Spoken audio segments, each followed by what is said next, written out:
तो ड्रीम में भी ऐसा होता है कि जो इच्छाएं ऐसी होती हैं जिनको हम जनता के सामने नहीं कह सकते, वो भेष बदल के किसी ना किसी रूप में आती हैं। तो ड्रीम के अंदर दो चीज़ें होती हैं, एक तो होते हैं लेटेंट कंटेंट, जो छुपी हुई इच्छा है, और एक होता है मैनिफेस्ट कंटेंट, जो भेष बदल करके वो इच्छा हमारे सामने आ रही है।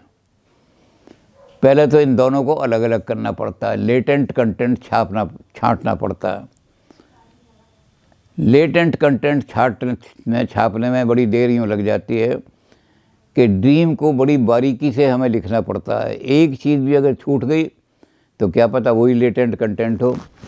तो बड़ी बारीकी से बिठा के रात तुझे क्या सपना आया, इसकी एक एक डिटेल लिखवा।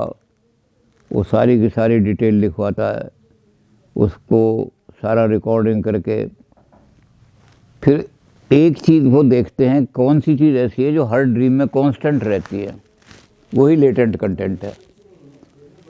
इसके हर ड्रीम में सांप ज़रूर दिखाई देता है, तो और चीज़ें तो छुपी हुई हैं।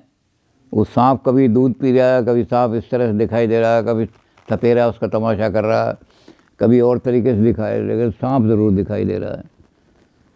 तो मैनिफेस्ट कंटेंट तो बदलते रहते हैं, कभी किसी रूप में आ रहा है, किसी रूप में छुप करके आना, क्योंकि छुप के आना उसने, तो छुपने के लिए कोई ना कोई रूप बना सकता है वो। तो मैनिफेस्ट कंटेंट को तो हम दूर करते जाएंगे। जो चेंजिंग है बिल्कुल, जिसमें एक ड्रीम में दूसरे ड्रीम में बिल्कुल चेंज होती रहती है, उनको हम निकालते जाएंगे, और हम जो कांस्टेंट चीज़ रहने वाली है उन ड्रीम में देखेंगे।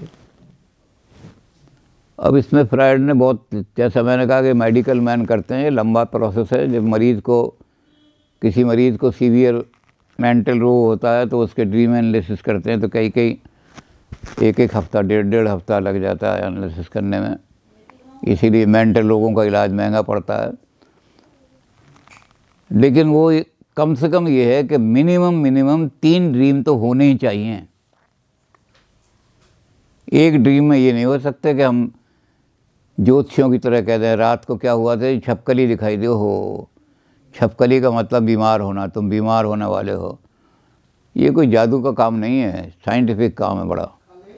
इसलिए एक ड्रीम से पता नहीं लग सकता, क्योंकि हमें लेटेंट कंटेंट ढूंढना है। कौन सा ऐसा कंटेंट है, कई बार ऐसा होता है कि लेटेंट कंटेंट छुप जाता है, तो 4-4, 5-5 ड्रीम देखने पड़ते हैं। तो ड्रीम एनालिसिस बड़ा लंबा प्रोसेस है, लेकिन सारी रॉयल रोड को खोल के रख देता है।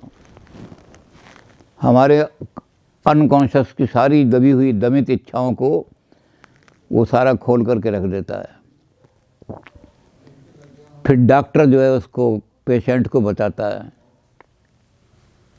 और पेशेंट को अपने अंदर ही जो दबी इच्छाएं हैं उनसे घृणा होने लगती है।